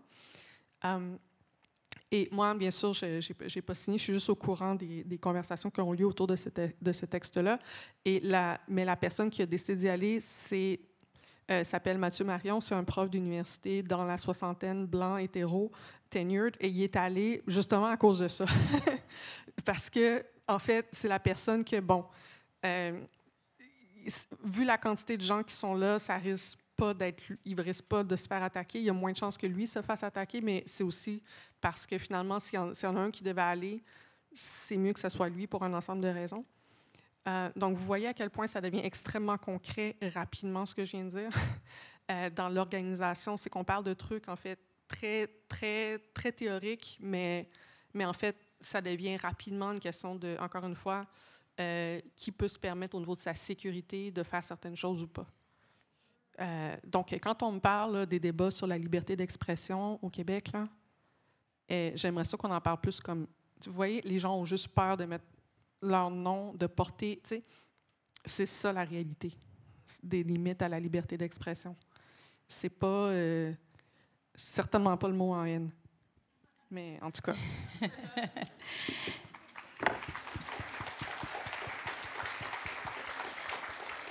Alors, cela nous mène à la question de la surveillance. Ça, c'est intéressant. Ce que j'entends beaucoup, j'ai entendu surveillance, contrôle, et quelque part, il y a de la discipline qui se fait sur ces corps qui doivent être contrôlés finalement, qui doivent demeurer dans la cage et qui, par définition, ne doivent pas donc prendre la parole. Doivent rester des corps sans agentivité, des corps inanimés. Et ça m'amène un peu à la question des représentations. Quand on parle du domaine littéraire, du domaine de la création, du discours, comment est-ce que les femmes noires, justement, émergent dans les productions littéraires? Comment est-ce que leur corps apparaît? Est-ce qu'on assiste au même type de discipline, de surveillance, de contrôle de ces corps-là, avec les sanctions qui viennent avec quand on, justement, comme Émilie disait, quand on sort du lot? Mais je pense que, peut-être, je redis la même chose depuis tout à l'heure, mais j'ai vraiment l'impression que autant c'est important d'être consciente et puis d'être au fait de toutes ces représentations croisées qui nous cassent dans des lieux de plus en plus étroits, autant c'est important de ne pas y habiter. C'est-à-dire qu'il faut vraiment, il ne faut pas prendre au mot ces formes de rejet ou d'ouverture. Rejet ou ouverture aussi, parce que parfois dans l'ouverture, on a une espèce de fétichisation, une espèce d'obsession qui se plaque un peu sur nos existences. Et puis il ne faut pas il faut les prendre au sérieux dans la mesure où effectivement ça peut déclencher un certain nombre d'effets et de conséquences, mais il ne faut surtout pas y habiter. Il faut se concevoir soi-même à l'extérieur de ces représentations. Et ça, quelle que soit l'expérience peut-être qui nous facilite la tâche ou qui nous rend cette tâche plus difficile. Et donc, peut-être là, je vais parler des Martiales plus sérieusement, parce que les Martiales, c'est cette collection que j'ai créée aux éditions du Remue-Ménage, suite à une carte blanche qui m'avait été octroyée. Bon, peut-être n'avais pas prévu que je prendrais cette carte blanche et que je m'en irais avec dans le lointain. Mais c'est très important de comprendre pourquoi est-ce que cette carte blanche, je l'ai saisie pour créer une collection donc de femmes noires qui écrivent. Décider de ne publier que des femmes noires. Décider de ne publier que des femmes noires, décider de ne publier que des femmes noires qui, d'une manière ou d'une autre, s'intéressaient à la fiction ou à la création. Donc, sortir aussi de cette obligation du tract, cette obligation du discours politique, comme si dès qu'on apparaît, on est obligé de faire un speech. Moi, ça ne m'intéressait pas du tout, et en plus, ce n'est pas mon domaine, mais ça m'intéressait de faire une place pour ces femmes-là, pour que je puisse les publier, pour que je puisse les lire. Mais c'est dans le fonctionnement que c'est intéressant, parce que j'ai créé finalement une structure alternative à l'intérieur d'une structure qui existait déjà. J'ai pris au mot cette promesse d'autonomie totale pour vraiment créer un espace où je pouvais travailler avec ces femmes qui parfois étaient de jeunes écrivaines, parfois étaient des écrivaines beaucoup plus expérimentées comme Marie-Célia Agnan. C'est le dernier livre que nous avons publié, mais pour pouvoir travailler avec elles à l'extérieur précisément de ces représentations. Le fait de travailler dans le retrait, ça permet que ces femmes-là ne soient pas dans ce dialogue de sourds incessant avec la blanchité. Qu'elles puissent créer des œuvres, les œuvres qu'elles créeraient. Vous savez, la chanson de Nina Simone, « Qu'est-ce que je ferais si j'étais vraiment libre ?» Donc, les œuvres qu'elles feraient si elles étaient vraiment libres. Et donc, le temps de la création est ce temps de retrait où même les éditrices de Remue-Ménage ne connaissent pas leur nom. Elles connaissent les noms de ces femmes seulement au moment où le manuscrit est prêt à être publié. Donc ça crée à l'intérieur même de cette société pourtant suprémaciste des espaces de fonctionnement. C'est pas, je n'invente rien d'ailleurs, les femmes noires ont toujours créé ces espaces où elles se parlaient entre elles, où elles ne permettaient pas à tout le monde de les entendre, où elles pouvaient déployer leur savoir, leurs paroles à l'intérieur d'espaces précisément non surveillés. Parce qu'à force de vivre sous surveillance, ça crée des fonctionnements complètement, du coup, pathologiques, parce qu'on est toujours en train de répondre à ces pathologies qui nous sont projetées dessus. Et donc, le fonctionnement de retrait permet à ces femmes d'écrire vraiment ce qu'elles voudraient écrire, si tout était possible. Et à ce moment-là, quand le livre est restitué à la société, premièrement, c'est un livre qui est fini, c'est un livre que je préface, et la préface joue un rôle de pont entre l'œuvre et puis la lecture possible de cette œuvre. Et puis, c'est une sortie qui est aménagée, elle aussi, qui est annoncée, qui est expliquée, qui est aménagée. Mais tout cela n'a aucun impact sur le travail de création. Le travail de création est déjà fini, trop tard. Vous voyez? Et donc, c'est un fonctionnement qui permet de créer des structures à l'intérieur de structures qui ne les auraient pas rendues possibles si elles en avaient le contrôle ou la maîtrise. Et donc, moi, j'aime bien ces moments de dissidence qui sont quand même possibles, même à l'intérieur de structures très contraignantes. Et j'aime bien poser ces subversions qui ne sont pas tout de suite aperçues comme des subversions, mais qui sont des subversions précisément très importantes parce qu'elles arrivent non annoncées.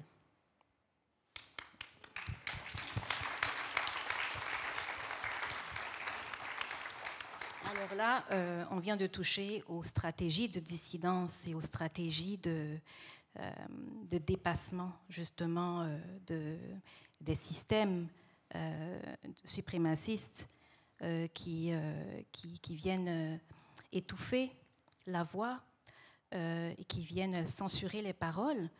Et ça, c'est intéressant aussi à un autre niveau, c'est de se dire, en fait, dans quelle mesure est-ce que ces espaces de création que vous avez appelés, j'ai beaucoup aimé le terme, un espace de retrait, par le retrait et par la non-mixité des espaces finalement, est-ce qu'on n'est pas en train de subvertir l'invisibilité, de l'instrumentaliser, de l'utiliser finalement comme, j'ai beaucoup aimé le terme art martial tout à l'heure que Émilie a nommé, et cela fait écho à un constat que j'ai rencontré lors de mon terrain anthropologique parmi les femmes ouest-africaines musulmanes à Montréal. Le silence. Donc le silence qui, dans la culture finalement, annonce la dignité. Le silence qui, dans les cultures mandingues et sahéliennes, qui représente justement l'honneur de l'individu. D'ailleurs, et là-dessus, de se mettre dans un espace silencieux, entre guillemets, pour mieux récupérer sa voix, se l'approprier, l'établir en toute liberté, en dehors de la surveillance, justement, donc pas avec une mentalité de sujet pathologisé, mais de sujet libre, et finalement de la restituer. Quelle est la réception que ces œuvres-là ont? Donc, le projet Les Martiales, je suis curieuse par rapport à la réception que justement un projet d'une telle envergure a pu avoir au niveau du lectorat, au niveau du public. Eh bien, merci beaucoup. D'abord, je n'avouerai pas toutes mes stratégies. Ensuite, la réception est très bonne. Très, très bonne, parce qu'évidemment, elle est bonne pour beaucoup de raisons. Elle est bonne dans la société d'ensemble parce que ce sont de belles œuvres. C'est-à-dire, elles ne sont pas juste des œuvres placées pour faire performance de quelque chose ou pour montrer qu'on a un auteur assisé ou une autrice assisée. Ce sont des œuvres qui ont existé pour elles-mêmes avant tout. Donc, ça fait qu'elles sont de très belles œuvres. Même les œuvres des autrices débutantes sont intéressantes. Et puis, l'autre élément, c'est que ces œuvres trouvent sans arrêt qui doit les lire. Par exemple, le livre Les Enragés de Valérie Barre. Mon Dieu, enfin, vous avez entendu un murmure là.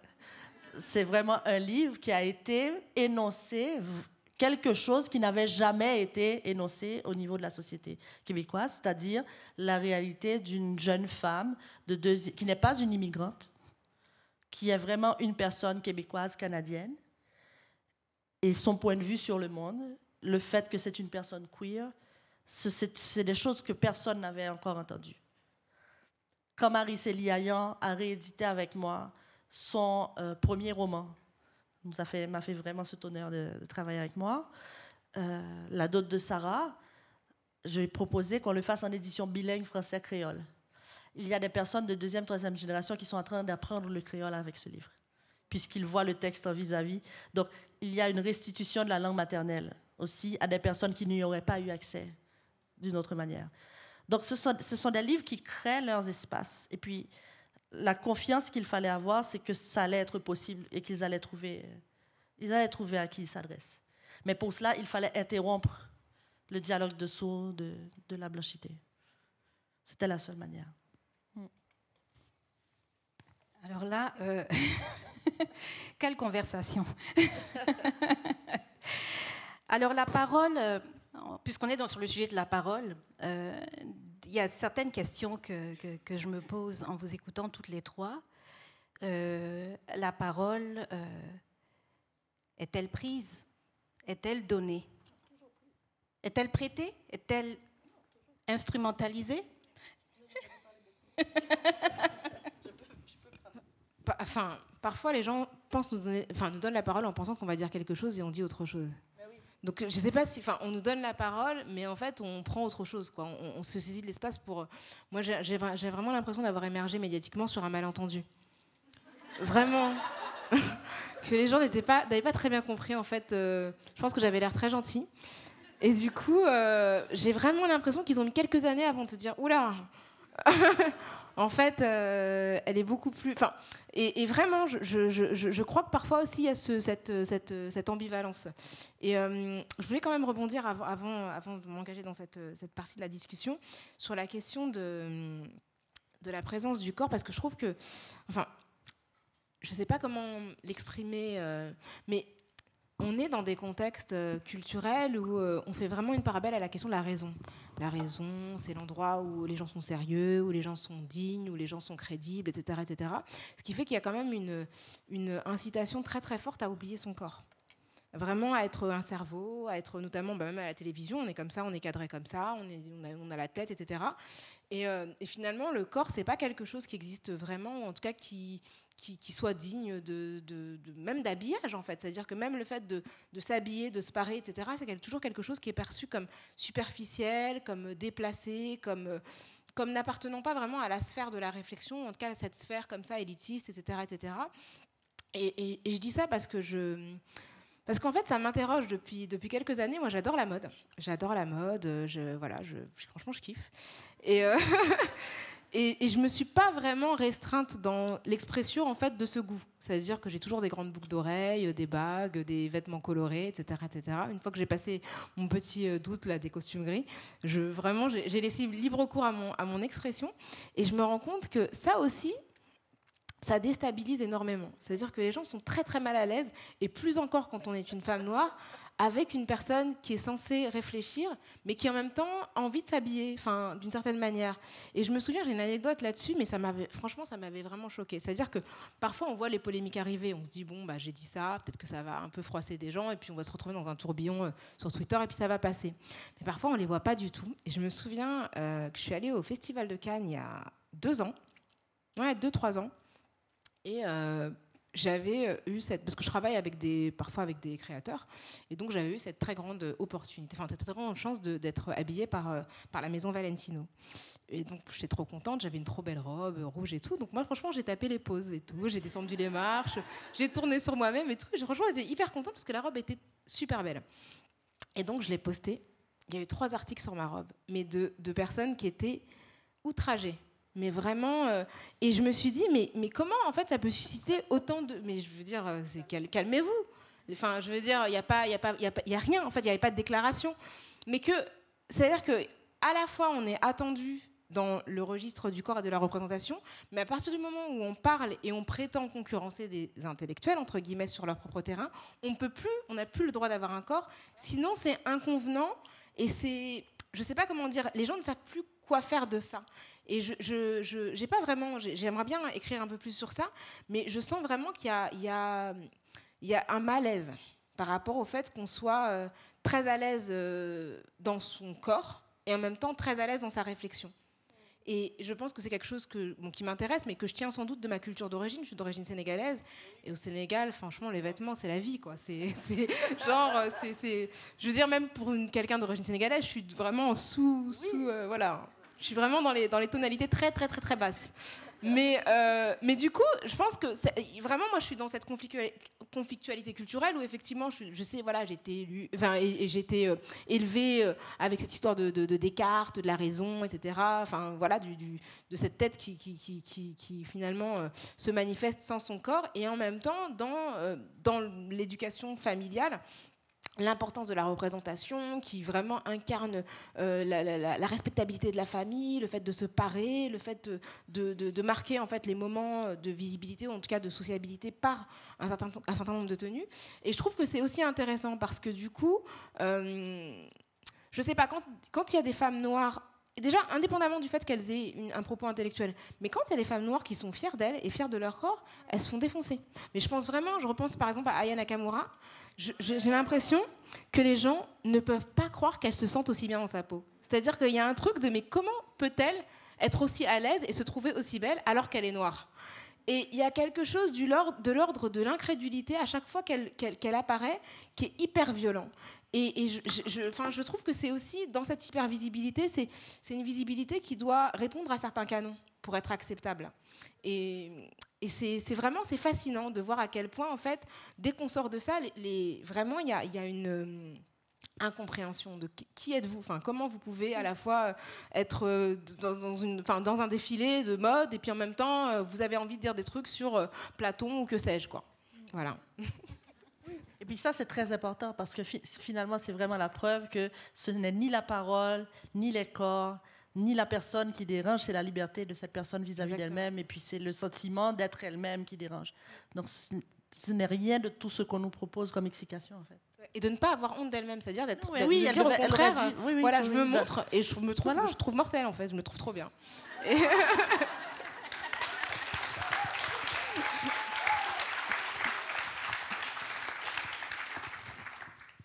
Peut-être juste brièvement là-dessus. Tu parlais de... En fait, quand on est à la télé, on est cadré comme ça, donc on ne voit pas le corps. Mais en fait, on voit quand même les cheveux. On voit quand même les cheveux. Et je pense que c'est important. Moi, je sais qu'il y a des journalistes ou des gens qui étaient journalistes et qui ont quitté il y a quelques années, juste la génération juste avant moi, là, qui ont commencé à porter leurs cheveux naturels puis se sont fait dire tu pourras pas, ta carrière va s'arrêter là si tu ne rechanges pas ta coiffure. On parle des réalités de genre 2014. Là. C'est pas il y a très longtemps. Ça, c'est les médias québécois il y a 10 ans. Je pense qu'il y a un truc qui est en train de changer à ce niveau-là, mais c'est encore... je reçois beaucoup de commentaires sur mes cheveux à la télévision constamment. Négatif? Oui. Oui. Les gens se permettent, là. Les gens se permettent. Oui.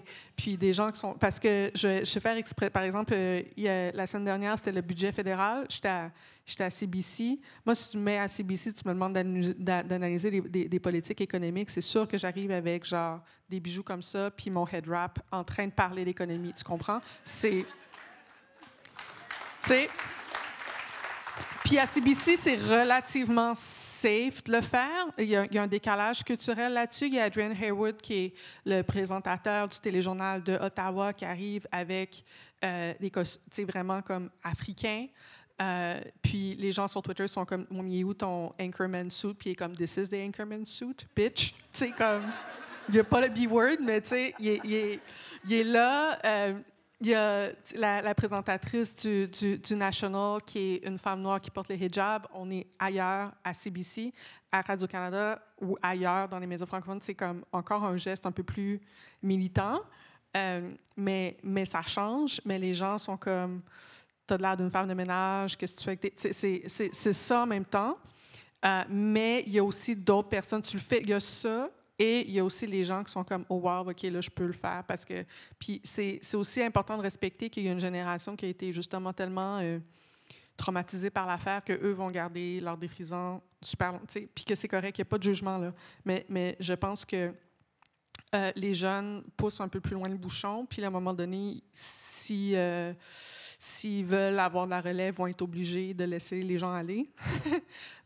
Donc il y a un changement générationnel par rapport à l'aisance d'être comme on est dans ce type d'espace-là, qui est en train de se passer tout doucement sans que ça soit nécessairement déclaré. Puis je pense que c'est important de le nommer qu'il y a quelque chose, surtout quand tu es en train de parler de comme... je sais pas, ce qui se passe à la Chambre des communes, vraiment comme tranquille, qui n'a rien à voir avec rien, mais d'avoir le truc en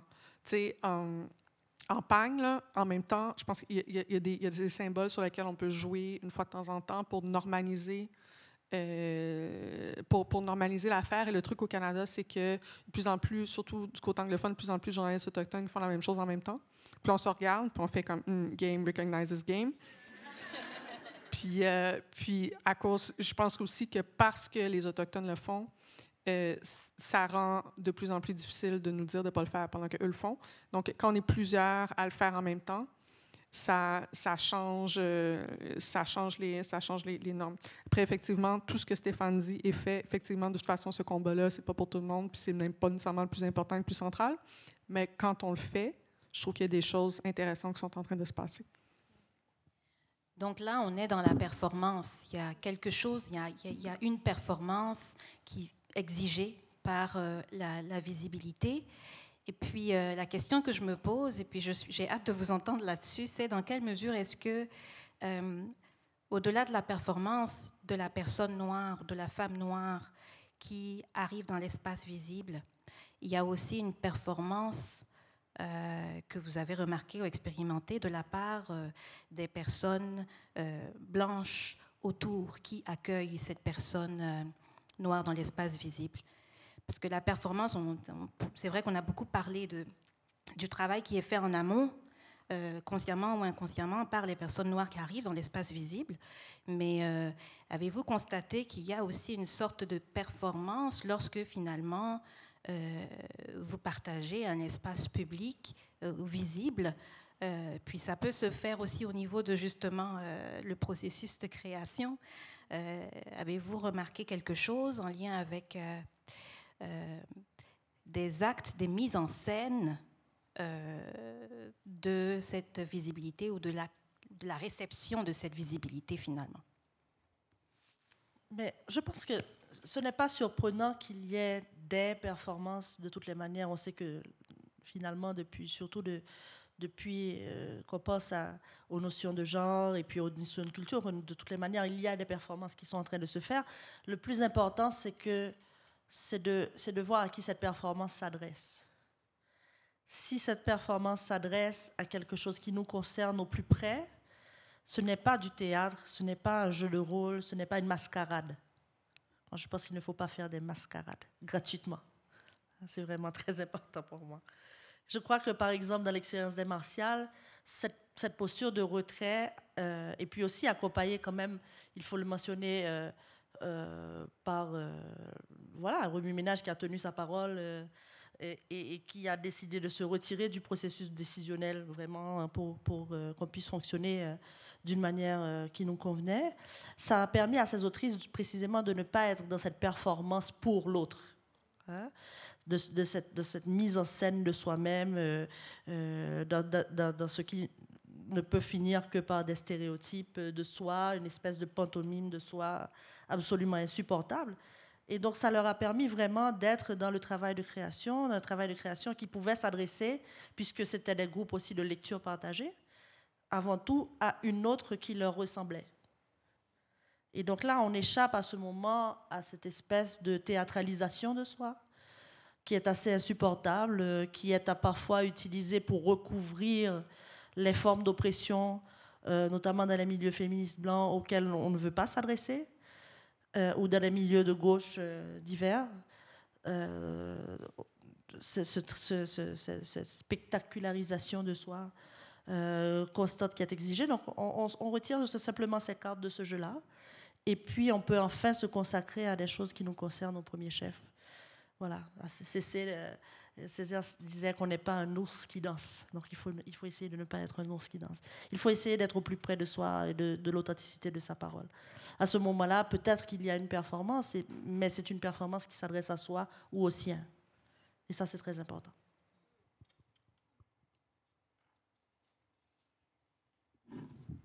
Après, vraiment merci à toutes les deux et même à toutes les trois pour vos interventions. C'est vraiment lumineux et c'est passionnant. Je trouve aussi que en tout cas dans les modalités de l'acceptation de la visibilité des personnes minoritaires, il y a aussi une injonction à la performance de la reconnaissance. De la reconnaissance, de la gratitude, de l'humilité et de la dépendance par rapport au reste des personnes qui sont autour de la table.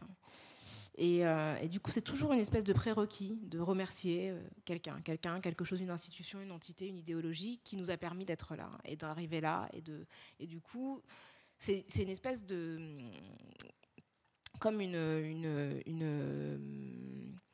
chorégraphie en fait attendue qui après nous autorise à nous exprimer, mais dans un sens et dans une seule direction. Et du coup, j'ai l'impression que donc les gens effectivement s'attendent à ça, en tout cas attendent cela, et donc agissent en conséquence. Et effectivement, il y a quelque chose qui est chorégraphié, mais avec l'ensemble des personnes qui sont autour de la table. Et quand on se prête pas justement à cette injonction.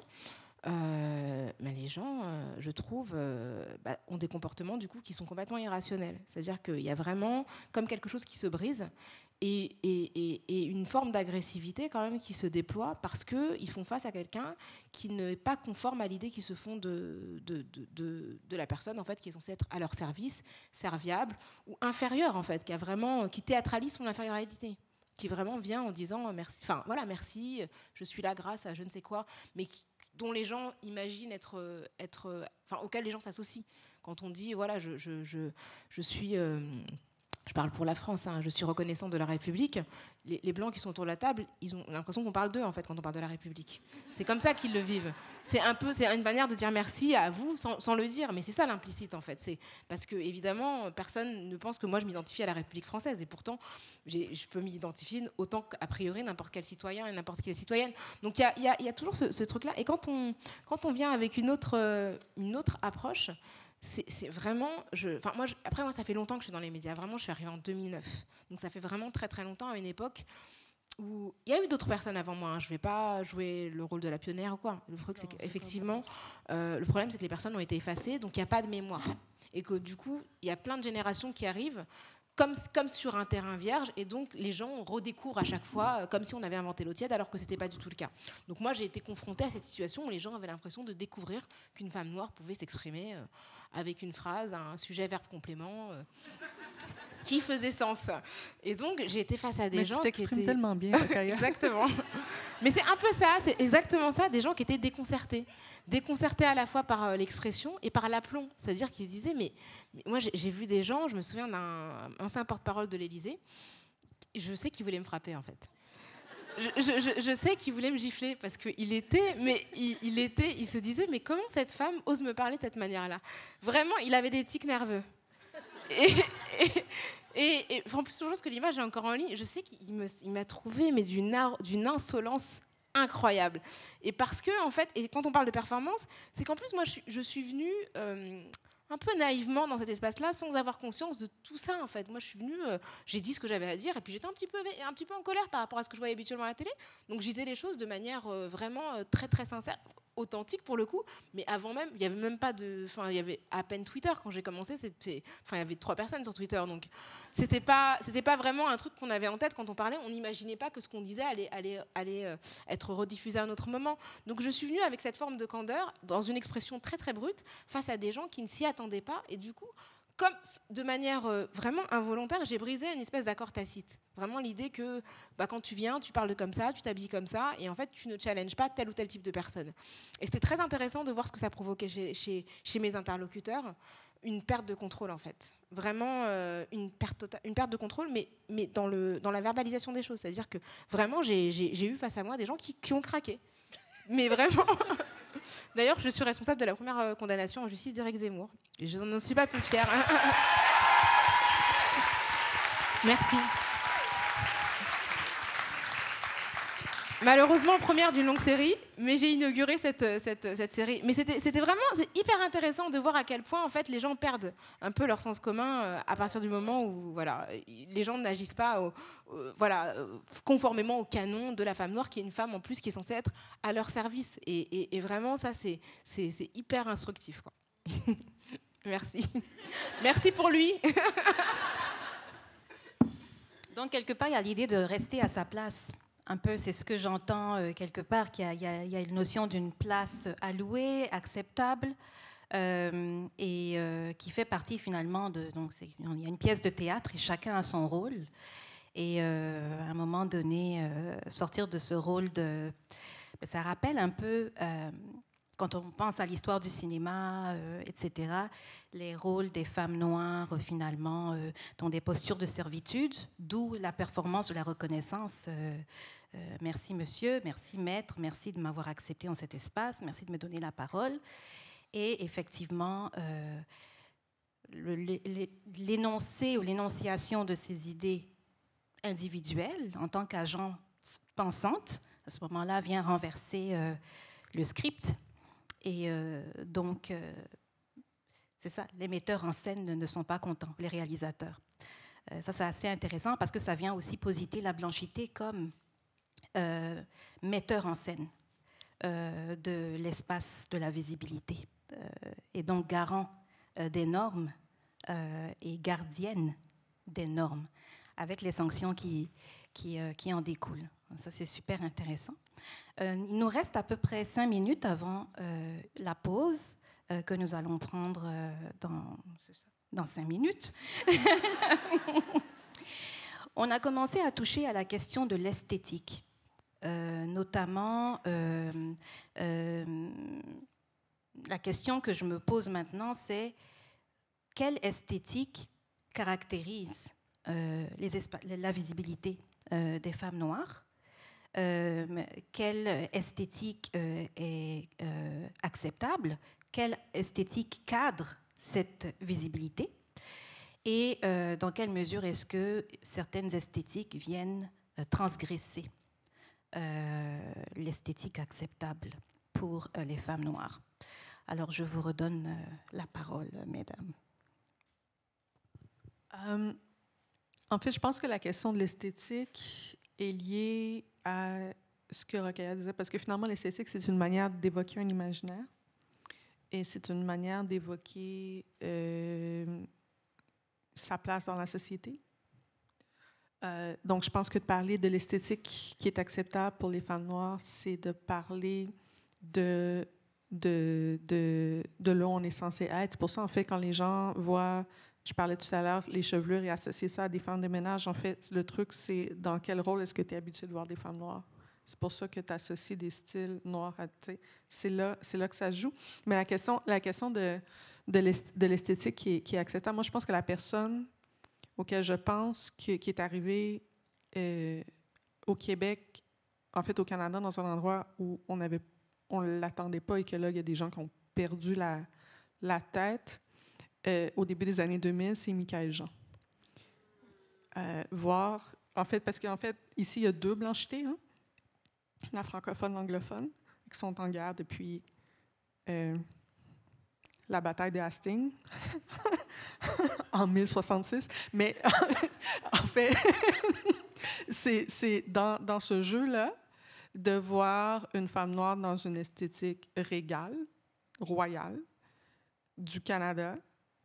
Les francophones nationalistes ont paniqué. Mais vraiment, vraiment paniqué. Donc, c'est la manière dont elle s'habillait, tout ce qu'elle faisait, mais c'est juste l'esthétique derrière l'institution, le décor, en fait, littéralement le trône, sur lequel ça a généré un truc. Peut-être qu'il y a des gens ici plus jeunes, en tout cas, vous retrouvez dans les archives, là, c'était incroyable ce que ça avait généré parce que à cause de la position dans laquelle elle était. Donc, je pense que lorsqu'on s'habille d'une manière ou qu'on se comporte d'une manière qui véhicule des esthétiques royales ou de noblesse, ça génère ça génère de la violence qui est absolument incroyable.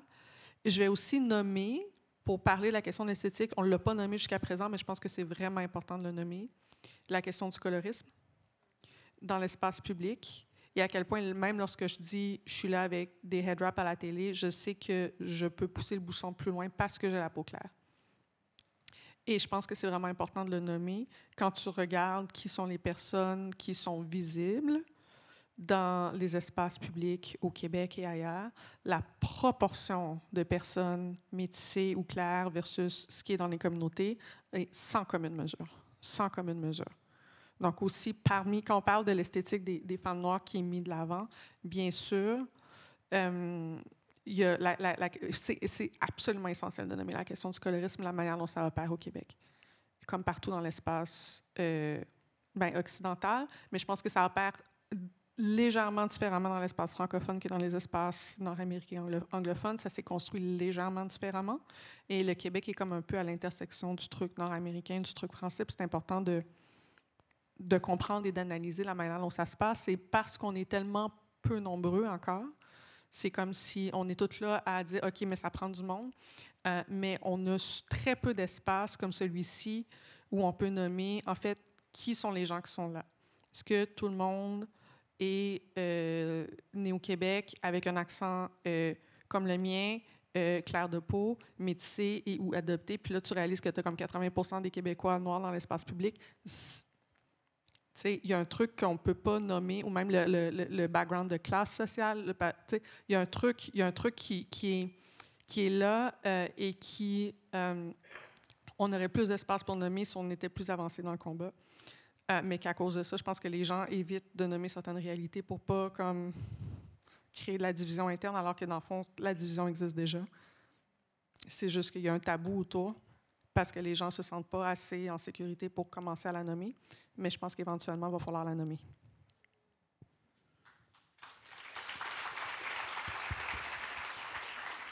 Stéphane? Je vous vois... Oui, j'écoute.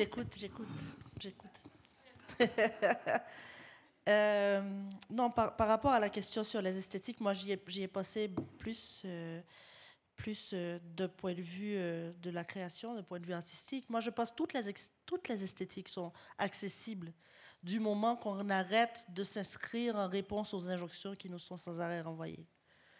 Dans quelles esthétiques les femmes noires devraient se présenter, devraient écrire, devraient créer? Toutes les esthétiques, toutes celles qui sont acceptables, celles qui ne sont pas respectables, celles qui sont visibles, celles qui doivent demeurer un peu inconnues, un peu cachées. Toutes les esthétiques sont à notre portée à partir du moment où nous arrêtons de nous inscrire en relation avec les scripts qui nous sont proposés. Par exemple, le script qui avait été nommé ici au niveau de la représentation des femmes noires à l'intérieur des films hollywoodiens, ce n'est pas un script qui appartient à l'ensemble de l'humanité. Il y a longtemps et dans de nombreuses sociétés, notamment en Afrique, qu'on aperçoit des femmes qui sont royales. On n'est pas obligé de s'inscrire toujours en relation, en réponse ou même en contestation vis-à-vis de ces scripts coloniaux, parce que leur qualité première, c'est le manque d'imagination. Ils se reproduisent à l'infini depuis des siècles, et ils voudraient que nous croyions qu'ils sont la seule formule possible de nos modalités d'existence dans ce monde. Et puis il faut juste arrêter de leur adresser la parole. Vraiment, vraiment. Ou leur répondre quand il faut leur répondre, mais ne pas consacrer l'ensemble de notre vastitude imaginaire à la réponse que nous pouvons faire à leurs injonctions, puisque de toutes les manières, du moment que nous connaissions un petit peu notre histoire et puis que nous allions chercher finalement ces femmes qui ont été effacées, d'autres y ont déjà répondu pour nous. Donc nous n'avons qu'à répéter la même réponse à la même question idiote et passer à autre chose. Copy-paste. Merci. Nous allons donc prendre une pause de quelques minutes, de 10 minutes, et revenir donc à 19h05. Parfait, merci. Alors, nous allons maintenant passer à la période d'échange. On va donc se replacer graduellement. Et peut-être pendant que vous vous asseyez, nous allons donc, je vais poser peut-être une dernière question, juste pour clôturer cette conversation avant de l'ouvrir avec vous toutes et vous tous. C'est la question de l'intersectionnalité des identités. Donc de se dire, quand on parle de visibilité des femmes noires, qu'est-ce qui arrive? Souvent, il y a comme un focus ou une focalisation sur le fait que c'est une femme noire ou c'est l'identité noire qui est présente dans l'espace public. Dans quelle mesure est-ce que vous avez eu des réflexions, des expériences ou des constats par rapport à ces identités intersectionnelles et la hiérarchisation qui a tendance à prendre place dans l'espace visible? Il fallait poser une colle pour clôturer le...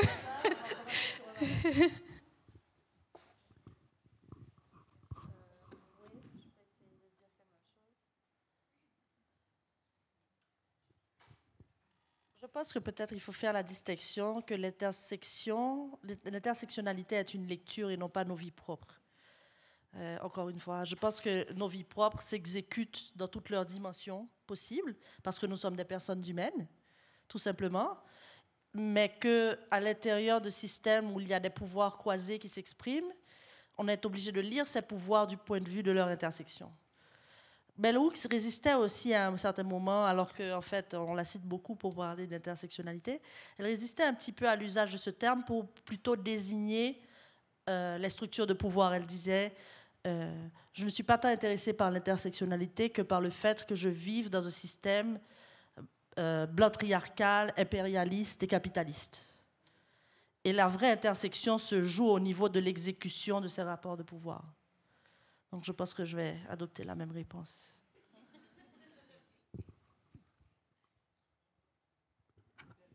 Peut-être très brièvement, parce qu'en fait, moi, j'ai juste vraiment hâte aussi d'entendre des questions que vous avez. Mais je dirais que ça revient un peu à ce que je disais tout à l'heure sur plutôt que regarder la personne qui est dans la cage, regarder la cage. C'est un peu ce que tu dis, Stéphane. Parce que, ouais, au final, je pense que j'aimerais ça que si, en fait, les personnes qui ont des identités moins compliquées par le système faisaient le quart du début de la moitié de l'introspection qu'on fait tout le temps, on serait ailleurs. Donc, c'est pour ça, en fait, je pense que moi, je me suranalyse, puis j'aimerais ça que le fardeau de se suranalyser, de parler de l'impact, en fait, j'aimerais ça de parler de l'impact du genre, de la classe, de la race, soit porté par les personnes en position dominante plus que seulement par les personnes qui subissent. Il y a un proverbe en créole, qu'oublier pas tes maths, songer. La personne qui reçoit les coups va plus réfléchir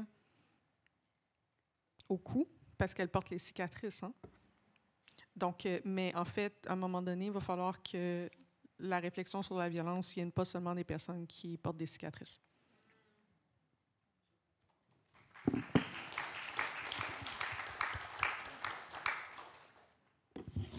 Effectivement, je ne suis pas sûre qu'il soit nécessaire d'ajouter quelque chose à ça, si ce n'est que effectivement, l'intersectionnalité, c'est un outil, en fait. C'est juste un outil d'analyse pour analyser des dynamiques de discrimination croisées. Donc, ce n'est pas une idéologie, ce n'est pas une situation, c'est juste un outil qui a été développé par une juriste qui voulait justement exposer le cas d'une femme dont les discriminations concomitantes n'étaient pas lues par une cour de justice. Donc, je pense qu'il faut le saisir comme ça, effectivement, pas comme une situation politique, quoi. Merci beaucoup. Alors, peut-être qu'on peut remercier en acclamant les trois panélistes pour leur intervention.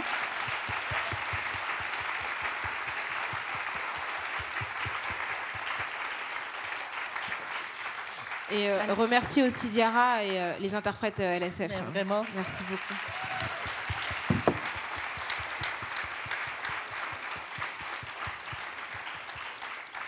Un gros merci, Stéphane Martelly. Émilie Nicolas, Rokhaya Diallo, merci. Merci au REKEF, merci Chantal Maillet.